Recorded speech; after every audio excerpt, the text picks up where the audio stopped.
প্রিয় দর্শক, বিষণ্ণ এক মন নিয়ে আজ তারকা কথনের আয়োজনে আপনাদেরকে স্বাগত জানাচ্ছি। দেশের তিনবারের প্রধানমন্ত্রী দেশনেত্রী বেগম খালেদা জিয়ার প্রয়াণে প্রথমে শোক জ্ঞাপন করছি। যিনি বলেছিলেন, স্বজনহীন এই জীবনে দেশবাসী আমার স্বজন, এবং জীবনের শেষ দিন পর্যন্ত তিনি সেই কথাটি পালন করেছেন। অত্যাচার, নির্যাতন, নানান কিছু সহ্য করেও তিনি জীবনের শেষ দিন পর্যন্ত বাংলাদেশের মাটিতে রয়ে গিয়েছেন।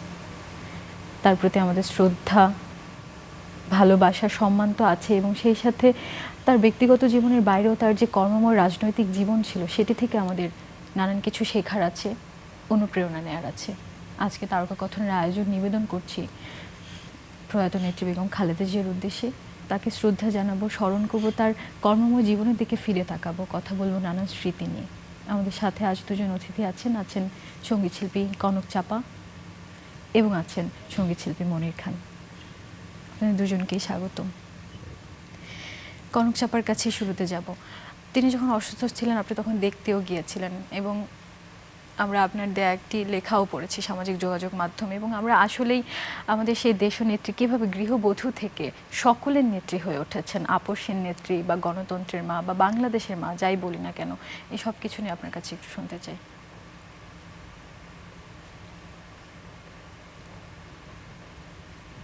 সত্যিকার অর্থে আমি বিশ্বাস করি যে নেতা তৈরি হয় না, নেতা জন্মায়। তো উনি গৃহবধূ ছিলেন, কিন্তু ওনার ভিতরে একটা সুপ্ত আগ্নেয়গিরির মতো একটা ব্যাপার নিশ্চয়ই ছিল ওনার জন্মলগ্ন থেকেই, যার জন্যই উনি সারা জীবন এত দৃঢ়তার সাথে, এত সততার সাথে, নিষ্ঠার সাথে উনি একজন রাজনীতিবিদ, দুধের রাজনীতিবিদ হয়ে উঠতে পেরেছেন। এবং তারপরে তো তার যে পথ চলা সারা বাংলাদেশ দেখেছে। তাকে বারবার, আমার মনে হয় কোটি বার উচ্চারণ হয় যে আপসহীন নেতা। এই আপসহীন নেতা, এই শব্দটার অর্থ আমরা সবাই জানি, কিন্তু মানে আপসহীন হওয়াটা সত্যিকার অর্থে খুবই কঠিন। অসততার সাথে আপোষ করা খুব সহজ, কিন্তু সততার সাথে, সত্যের সাথে, আলোর সাথে, দিনের যে উদ্ভাসিত আলো, সেই আলোর সাথে একনিষ্ঠভাবে সখ্যতা গড়ে তোলা, সেই যে মানে আপসহীনতা, সেটা খুব কঠিন। এবং সেই কঠিন ব্যাপারটাকেই আমাদের বেগম খালেদা জিয়া উনি জলবত্তরলং করে দেখিয়েছেন, যে কিভাবে সংসার বলবো না, আমি বলতে চাই জগৎ সংসার পরিবার সেটা একরকম, কিন্তু জগৎ সংসারটাকে উনি এক পাশে রেখে শুধু দেশের জন্য সারাটা জীবন, উনি তিনবারের প্রধানমন্ত্রী ছিলেন, তখন তার একটা সুখকর জীবন ছিল, উনি কাজ করতে পেরেছেন। কিন্তু যখনই তিনি বন্দী ছিলেন, কী কারণে বন্দী ছিলেন? উনি কোনো অপরাধ করেছিলেন? উনি কোনো অন্যায় করেছিলেন? না। কিন্তু ওনাকে যখন উনি একটা কষ্টের জীবন লাভ করলেন, তখন অনেক কিছুর সাথে উনি আতাত করতে পারতেন, যেটা অন্যেরা করে থাকে, যে আমরা এই দিচ্ছি, এর বিনিময়ে আপনি মুক্তি নেন। উনি কিন্তু ওনার এই যে বললাম জগৎ সংসার, পুরা জগৎ সংসার ছেড়ে উনি তাদের সাথে আতাত না করে, উনি আপোষহীন হয়ে, মানে আপোষ না করে, উনি ওনার যে দৃঢ়তা, হ্যাঁ, সেটার সাথে উনি মনস্থির করে একদম একাকার হয়ে গেছেন। এটাকে এই যে যাত্রা, এই যাত্রাপথে যে হাঁটতে পারে দৃঢ়তার সাথে, সততার সাথে, তাকেই বলা হয় নেতা। উনি একজন হাউসওয়াইফ থেকে উনি নেতা হয়ে উঠেছেন, এটা আমি বলতে চাই না। সত্যিকার অর্থে নেতা, একজন নেতা জন্ম নেয়, এবং সেটা হয়তো 100 বছর পরে, হয়তো কয়েকশো বছর পরে, কিন্তু নেতা আসলে জন্ম নেয়। শুধু নেতা না, শিল্পী, বৈজ্ঞানিক, সাহিত্যিক, চিত্রকর, শিল্প শাখায় যত মানুষ আছে, এবং রাজনীতিবিদ যাদেরকে আমরা নেতা হিসেবে মানতে পছন্দ করি, তারা আসলে প্রাকৃতিকভাবেই তারা জন্ম নেন। একদম। এবং বেগম জিয়ার যে শিল্পের প্রতি ভালোবাসা সেটিও আমরা নানান গল্পে শুনেছি, দেখেছি। আমরা মনির খানের কাছে একটু শুনবো। গতকাল ওনার রাষ্ট্রীয়ভাবে জানাজা হয়েছে এবং সেখানে লক্ষ লক্ষ মানুষ বিভিন্ন জায়গা থেকে এসেছে। এত বড় জানাজা, একদম আসলে অবাক হওয়ার মতো। মানুষের যে ভালোবাসা তার প্রতি, সকল দলমত নির্বিশেষে যে ভালোবাসা দেখিয়েছেন, আপনাদের কাছে আসলে সেই রাষ্ট্রীয় জানাজা বা রাষ্ট্রীয় মর্যাদা দেওয়াটি কেমন লেগেছে, বা আপনি সেখানে গিয়েছিলেন, পুরোটা একটু শুনতে চাই। আমার এই ছোট্ট জীবনে বহু জানাজায় অংশগ্রহণ করার সুযোগ হয়েছে। জানাজায় অংশগ্রহণ করতে গিয়ে সে বিষয়টি লক্ষণীয়। মানুষের দল মত ধর্ম বর্ণ নির্বিশেষে এ যেন হিড়িক পড়ে যাওয়া একটা ব্যাপার। সারা বাংলাদেশ থেকে মানুষ ছুটে এসেছেন দেশনেত্রী জানাজায় অংশগ্রহণ করার জন্য। ভোর রাতে যখন মৃত্যু সংবাদ ছড়িয়ে পড়েছে, তখন থেকেই একের পর এক ফোন আমার এলাকা থেকে, বিভিন্ন জায়গা থেকে, তারা আসতে চেয়েছে, এসেছেন। আমি নিজে আমার ছেলে সহ আমার অনেক লোকজন সহ সেখানে গিয়েছিলাম, পায়ে হেঁটে গিয়েছিলাম অনেক পথ। এই জনসমুদ্র আমার মনে হয় বিশ্বের ইতিহাসের জানাজা কেন্দ্রিক যে ইতিহাস আছে, আরেকটি ইতিহাস গড়েছেন কালকে। আপা যেভাবে বললেন যে শুধু একজন মানুষ মৃত্যুবরণ করেছেন, তার জন্য জানাজা হয়েছে, মানুষ ছুটে এসছে, তা নয়। তার সারা জীবনের কর্মজীবন, তার যে প্রতিশ্রুতি, তার যে দেশপ্রেম, মানব মূল্যায়ন এবং রাষ্ট্রীয়ভাবে তার যে কর্মদক্ষতা, সব কিছুতেই তিনি প্রমাণ করে দিয়ে গেলেন শত প্রতিকূল অবস্থার মধ্যেও নিজের সততার সাথে, দৃঢ়তার সাথে সৎভাবে কাজ করে মানুষের কাছে নিজের সম্মান অর্জন করা সম্ভব। কতবার প্রস্তাব দেওয়া হয়েছে অসুস্থ অবস্থায় বিদেশে তাকে চিকিৎসা করতে নিয়ে যাওয়া হবে, উনি প্রতিবার প্রত্যাখ্যান করেছেন। বারংবার বলেছেন এই দেশের মানুষ এবং এই দেশের মাটি আমার শেষ ঠিকানা, এদেরকে রেখে আমার কোনো সুখ, কোনো শান্তি, কোনো ভালো থাকার কথা আমি চিন্তা করতে পারি না। একটি সন্তান মৃত্যুবরণ করলেন, মা হিসেবে চিরবিদায় দেবার যে ব্যাপারটি, সেটিও তিনি সন্তানের চিরবিদায় মা হিসেবে দিতে পারে নাই। তার সংসার জীবন, তার সন্তানদের বড় করা থেকে শুরু করে স্বামীর 40 বছরের সংসার মুহূর্তের মধ্যে ভেঙে চুরে চুরমার করে এক কাপড়ে তাকে বের করে দেওয়া হলো। তখনও সাংবাদিক বন্ধুরা তার কাছে বিভিন্ন প্রশ্ন করেছিলেন। উনি অনেক কথা বলেন নাই, ছোট্ট একটি কথা বলেছেন, আমার বিচার আল্লাহর কাছে দিয়েছি, আমাকে ঘরছাড়া করলো, যারা আমাকে ঘরছাড়া করলো তারা একদিন দেশ ছাড়া হয়ে যাবে। এই একটি লাইন উনি বলেছিলেন। দীর্ঘ পথ পাড়ি দেবার পর, দীর্ঘ বছর পর যখন সেই ঘটনাটি ঘটল, ঠিক সেই সাংবাদিক বন্ধুরা আবার তাকে প্রশ্ন করলেন, এখন আপনার মন্তব্য কী? উনি একটি কথাই বলেছেন, আল্লাহ পাকের দরবার আমি বিচার দিয়েছিলাম, আজকে দেখেন সে দেশ ছাড়া হয়েছে। অনেক কথা বলে কিছুই বলা যায় না, অল্প কথা বলে অনেক কিছু বলা যায়। সেই দেশনেত্রী বেগম খালেদা জিয়া আপসের নেত্রী, উনি প্রমাণ করে দিয়ে গেছেন। তার রাষ্ট্র পরিচালনা, তার স্বামীর আদর্শ বাস্তবায়ন, সব কিছুতেই গতকালকে জানাজার মধ্য দিয়ে, এবং তার সুযোগ্য সন্তান জনাব তারেক রহমান, দেখেন অনেক অনেক কথা বলেছেন, উনিও কাল কথা বলেছেন, অল্প কথা। মা যদি কারো কাছে ঋণ নিয়ে থাকে বলবেন, আমি সেটা পরিশোধ করার চেষ্টা করব। যদি কারো কাছে জেনে না জেনে অন্যায় করে থাকে আমি ক্ষমা প্রার্থনা করছি। একদম যেন একটি সাধারণ মানুষের জানা যায়। একটা ছোট্ট কথার মধ্যে দিয়ে সে অনেক কথা শেষ করে দিয়েছে। এলো পারিবারিক শিক্ষা। এই হলো সঠিক মানুষের পরিচয়, বংশ পরিচয়। কাক কোকিলের একই বর্ণ, ডাক ডাকিলেই ভিন্ন ভিন্ন, মুরব্বীরা কয় ব্যবহারে বংশের পরিচয়। এই জিয়া পরিবারের কাছে গেলেই বোঝা যায় যে একজন সঠিক মানুষ হতে গেলে, একজন সুস্থ চিন্তার মানুষ হতে গেলে, সুস্থ কর্ম করার চিন্তা করতে গেলে তাদের সান্নিধ্যে যাওয়া কত প্রয়োজন। সে হোক পারিবারিক পরিচালনা, হোক নিজের জীবন পরিচালনা, হোক রাষ্ট্র পরিচালনা। আল্লাহ পাক দেশনেত্রীকে ব্যস্ত নসিব করুক। নিঃশ্বাসে নিঃশ্বাসে সেই প্রার্থনা আল্লাহ পাকের দরবারে। একদম শুধুমাত্র একজন নেত্রী হিসেবে বা রাজনীতিবিদ হিসেবে তো নয়, মানুষ হিসেবে আসলে তিনি যেমন ছিলেন সেটিও আমাদের জন্য অনুকরণীয়।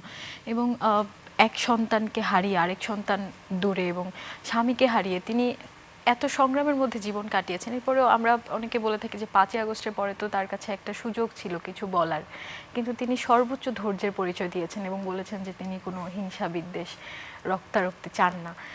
এই ব্যাপারটা থেকে আসলে আমাদের কি শেখার আছে? কনক চাপা কি মনে করেন?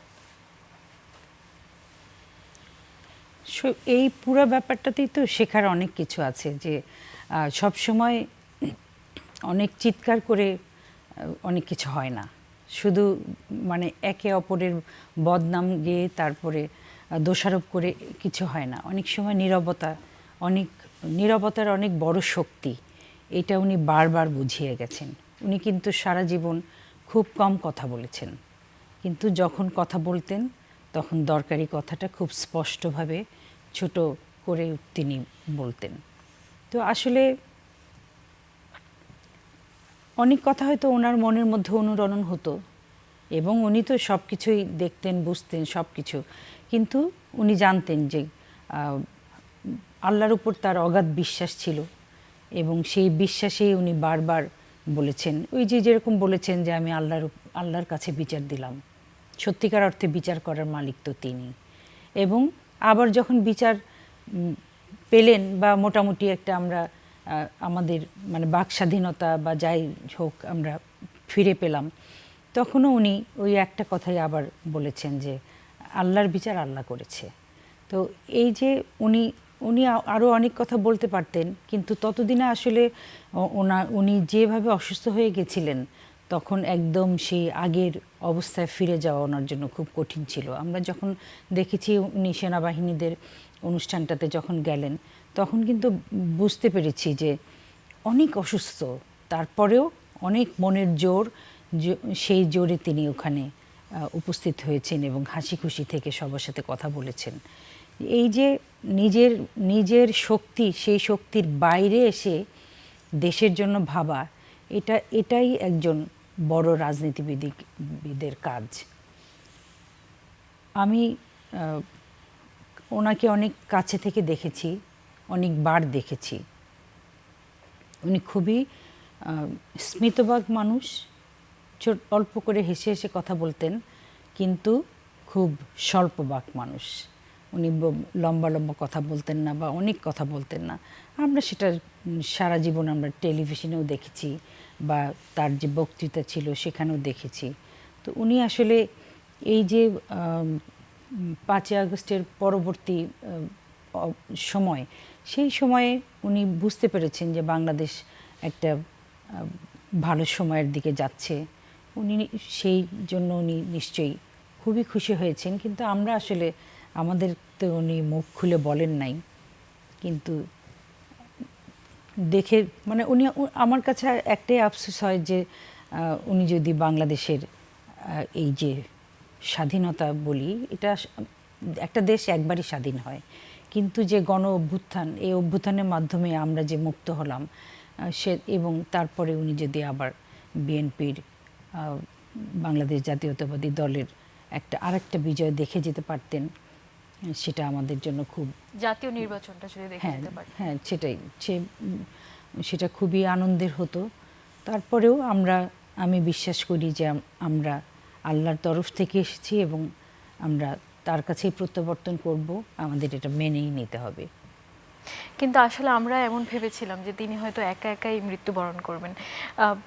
আল্লাহর আসলে কি পরিকল্পনা যে তার সন্তান সেই সুদূর থেকে এসে সন্তানকে পাশে রেখে তিনি আসলে অন্তিম যাত্রায় গেলেন এবং সন্তানের হাতে সমাহিত হয় এবং দেশের লক্ষ লক্ষ মানুষ সেখানে অংশগ্রহণ করেছে। এই সব কিছু আসলে ওনার ভাগ্যেই হয়তো লেখা ছিল। সেটাই। আমরা আবারও মনির খানের কাছে একটু শুনবো, এই যে অনন্ত যাত্রা যেখানে এত এত মানুষ এসেছে, সকলে মিলে যে বিদায় দেয়, এই অন্তিম যাত্রাটা আসলে আপনারা কিভাবে দেখেছেন? না, এটি তো থেকে থেকে না ভাষা হারিয়ে ফেলি যে একজন মানুষ কত জনপ্রিয় হলে, একজন মানুষ, আমরা যেমন প্রতিনিয়ত, আমি সঙ্গীত শিল্পী, গানের কথা ভাবছি, জীবনের কথা ভাবছি, কিন্তু প্রতিটি মানুষ যেন তার অসুস্থ হওয়ার পর থেকে দিনে কয়েকশো বার তার নাম জপে যে আল্লাহ পাক বেগম খালেদা জিয়াকে সুস্থ করে দাও, আল্লাহ পাক গণতন্ত্রের মাকে সুস্থ করে দাও, আল্লাহ পাক নেত্রীকে সুস্থ করে দাও। একটা মানুষের অন্তরের চাওয়া, একটা মানুষের নিঃশ্বাসে নিঃশ্বাসে তার স্মরণ করা, এটা তো সহজ কথা নয়, অনেক কঠিন ব্যাপার। আজকে দেখেন সে কত বড় কাজ তিনি করে গেলেন, দেশকে একটা জায়গায় এনে দিয়ে গেছেন। রাজনৈতিক মঞ্চে কথা বলেন নাই, উনি দেশ যারা পরিচালনা করছেন, একটা সময় কিন্তু দেশের মধ্যে বেশ অরাজকতা সৃষ্টি হয়েছিল, ছোট ছোট ক্ষুদ্র ক্ষুদ্র দলগুলো বিশৃঙ্খলা সৃষ্টি করছিল। উনি আস্তে করে ডক্টর ইউনূস সাহেবকে ডেকে বললেন যে আপনি একটু তারেকের সাথে কথা বলে আসেন। এই লন্ডনে মিটিং হওয়ার পর থেকে কিন্তু দেখেন সবার মধ্যে একটা শান্ত, একটা সুস্থ চিন্তার বহিঃপ্রকাশ আমরা দেখলাম। এটা কেন হয়েছে? ওনার কথার যে গুরুত্ব, ওনার কথার যে ওজন, ওনার কথার যে দূরদর্শিতা, এটা আমরা অনেকেই বুঝতে পারি নাই, অনেকে বুঝতে পারি না, এখনও পারি না। ডক্টর ইউনূস সাহেব যখন লন্ডনে গিয়ে তারেক রহমানের সাথে মিটিং করে আসলেন, তারপর দেখেন রাজনৈতিকভাবে বাংলাদেশ ঠান্ডা হয়ে গেছে। নির্বাচনের প্রক্রিয়া শুরু হলো, নির্বাচন হতে দিচ্ছে না, হতে দিবে না, কত রকম পরামর্শ, কত রকম বিশৃঙ্খলা সৃষ্টি হলো। আলটিমেট কি হচ্ছে? নির্বাচন তো হচ্ছে। উনি বলে গেছেন এটা নির্বাচন দরকার, রাজনৈতিক সরকার আসা দরকার, যেই আসুক না কেন, জনগণের রায়ে এটা রাজনৈতিক সরকার আসা দরকার। তো এই যে দরকারটা তিনি ফিল করেছেন, সেই 111-এর কথা যদি বলি, তখন তো তাকেই ক্ষমতা আসার কথা ছিল, তাকে প্রস্তাব দেওয়া হয়েছিল, উনি না করে দিয়েছেন যে না, এভাবে দেশের দায়িত্ব আমি নেব না। একটি স্থিতিশীল রাষ্ট্র, অর্থনৈতিকভাবে স্বয়ংসম্পূর্ণ একটা রাষ্ট্র, সাধারণ মানুষের ভোট এবং ভাতের অধিকারের রাষ্ট্র, অবাধ স্বাধীনতার একটা রাষ্ট্র, বাকশক্তি ফিরে পাওয়ার একটা রাষ্ট্র, এটা সবসময় তিনি কামনা করেছেন। এটুকু যদি না চাইতেন, নিজের স্বার্থ, নিজের গাড়ি বাড়ি, নিজের অর্থ সম্পদ নিয়ে যদি উনি ভালো থাকার চেষ্টা করতেন, আজকেই লক্ষ লক্ষ জনতা তার জানাজা আসতো না। আপনি দেখেন কত অত্যাচার তার প্রতি করা হয়েছে। প্রতিনিয়ত মানুষকে বলতে দেখছি, পত্রপত্রিকা আসতে দেখছি, তাকে বিষ প্রয়োগ করে তাকে মৃত্যুর দ্বার প্রান্তে আনা হয়েছে। আল্লাহ পাকের হুকুমে বারবার তিনি সেখান থেকে ফিরে এসেছেন মানুষের দোয়ায়। কত বড় ভাগ্যবান সে, তার ছেলের দীর্ঘ 17-18 বছর পর দেশে ফিরে এসেছেন, মায়ের দাফনটা হাতে করে করতে পেরেছেন, মায়ের জানাজা অংশগ্রহণ করতে পেরেছেন। সব কিছু উনি আল্লাহর উপরে ভরসা করতেন, কথায় কথায় তিনি আল্লাহকে স্মরণ করতেন। রাষ্ট্রপতি শহীদ জিয়া রহমান একজন বীর মুক্তিযোদ্ধা, নিজে অস্ত্র হাতে দায়িত্ব নিয়ে দেশ স্বাধীন করেছেন, স্বাধীনতার ঘোষণা দিয়েছেন। একটি বাড়ি কি দেশনেত্রী বেগম খালেদা জিয়ার নামে আছে? এক টুকরো জমি কোথাও আছে? তার ব্যাংকে 1 লক্ষ টাকা খালেদা জিয়ার নামে আছে দেখাতে পারবে? নাই। সামান্য একটি বিষয় নিয়ে তাকে বছরের পর বছর জেল খাটানো হলো, বছরের বছর তাকে নির্যাতন করা হলো, গৃহবন্দী করে রাখা হলো।